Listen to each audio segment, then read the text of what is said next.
Hello, friends. Welcome to day 12. So today's theme is embodied light. And that phrase alone is so powerful to me that I think next time we do a series, I want that to be the theme of the entire series. There is so much there in all these themes, but so much. And in the write-up that you have in the email, you've got that the theme is becoming the teaching. And the reflection is, what teaching am I embodying with my presence? Would you be willing to embrace an optional homework piece? To make a commitment for a certain period of time, a day, a week, a month, to ask yourself and to focus upon these elements that are in this write-up for our theme today. The first is, what teaching am I embodying by my presence? Is it a teaching of trust, of light, of confidence, compassion? There's no right or wrong, but there is adjustment. If you're embodying doubt, guilt, anger, it's not about not having those things. It's about coming clear on the reality that your presence is a teaching. Your very presence is a teaching. The way you look at people, what you say, how you carry yourself, all presence, all a teaching. And the meditation focus, radiating light through the body, visualization of light moving from soul center into limbs, voice, and gaze.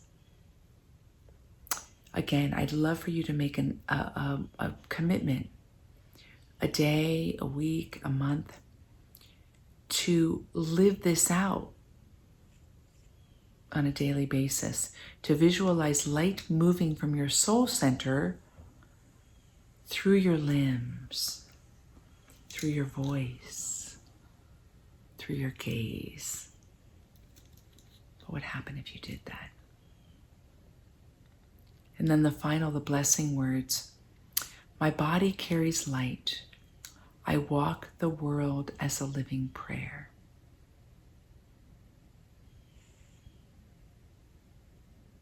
You're a living prayer, whether you know it or not, whether you embrace it or not. You are a living prayer. Wow. To know that, to live that, to be that. These are powerful, powerful points of entry. And there were so many directions that I wanted to go with this. But the one that came to me is a little bit more intellectual, which I want you to take into the experiential. And what we're going to do, it's very simple. The meditation or the contemplative practice is going to be in the words here. Very slowly, I'm going to read what is called the view. And for those that have been with me for a while, you may go, oh yeah, the view. The view is the entire cosmology of a school of non-dual Shaiva Tantra from the 1200s. It expresses the core beliefs and something that I feel is quite true. I have yet to find in this passage something that's not true. So I guess you could look at this a little bit like story time. Maybe let my voice be soothing.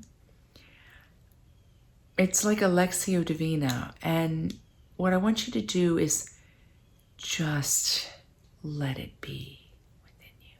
Just let it be. Just let it come to you. Just let it come to you.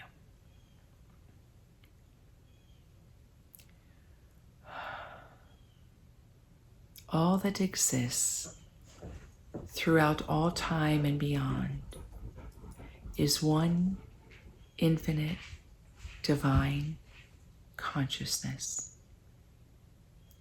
free and blissful, which projects within the field of its awareness a vast multiplicity of apparently differentiated subjects and objects.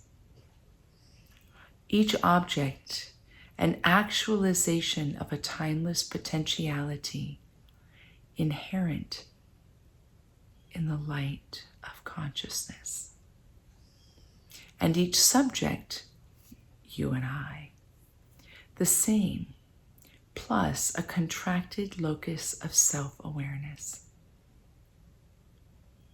This creation, a divine play, is the result of the natural impulse within consciousness to express the totality of its self-knowledge in action, an impulse arising from love. The unbounded light of consciousness contracts into finite embodied loci of awareness out of its own free will. When those finite subjects then identify with the limited and circumscribed cognitions and circumstances that make up this phase of existence, of their existence, instead of identifying with the trans-individual overarching pulsation of pure awareness that is their true nature, they experience what they call suffering.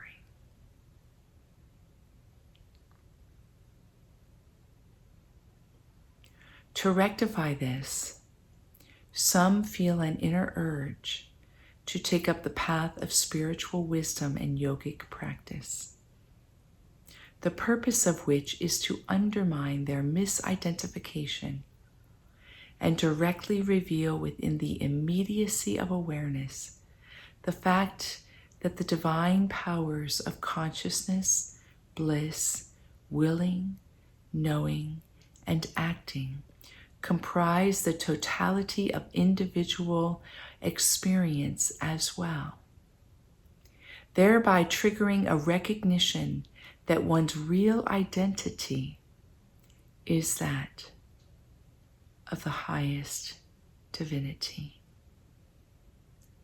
the whole in every part.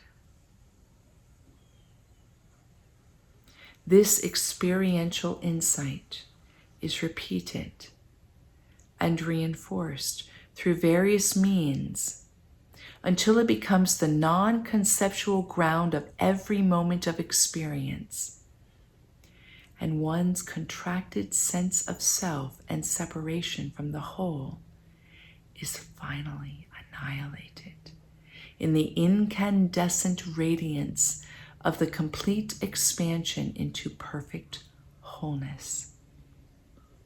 Then one's perception fully encompasses the reality of a universe dancing ecstatically in the animation of its completely perfect divinity.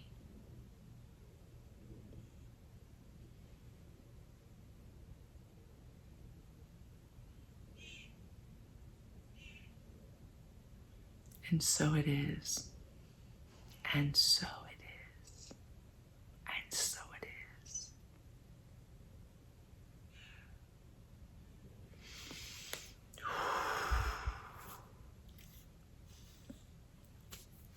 And so it is.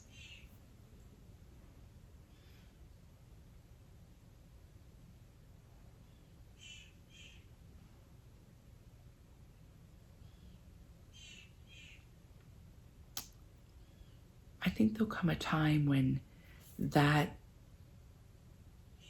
articulation of reality will be the entire body of our series.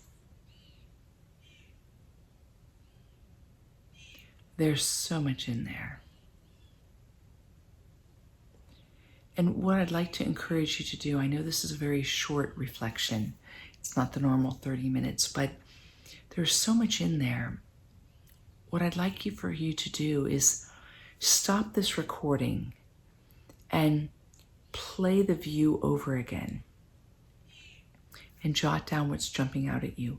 Play it over a third time and jot down, and then sit with it very simply.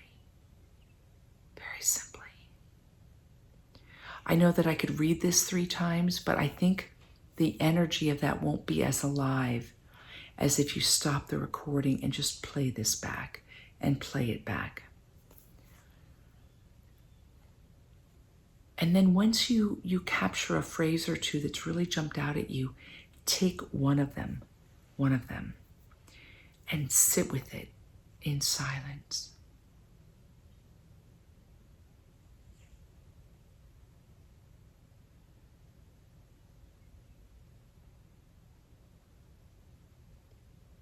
And see what comes forward. Let something come forward. Whether it's even a nothing that comes forward, there will be a sensation. And then write that down as well. Maybe a story or a deeper knowing or an emotion will rise up. Just notice what happens. Just notice. And leave it right there. And stay there with yourself. I re-listened to the Godspell song By My Side because I used it in a retreat recently in Spain, and I love that song and I love seeing the video of it. And it's all about being by our sides, recognizing when we've moved away from our side and come back and asking how can we come back to ourselves?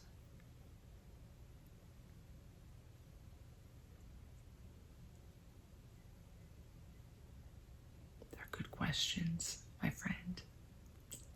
To have a wonderful day. I hope you find this as satisfying as the other ones. I know it's very different. Yes.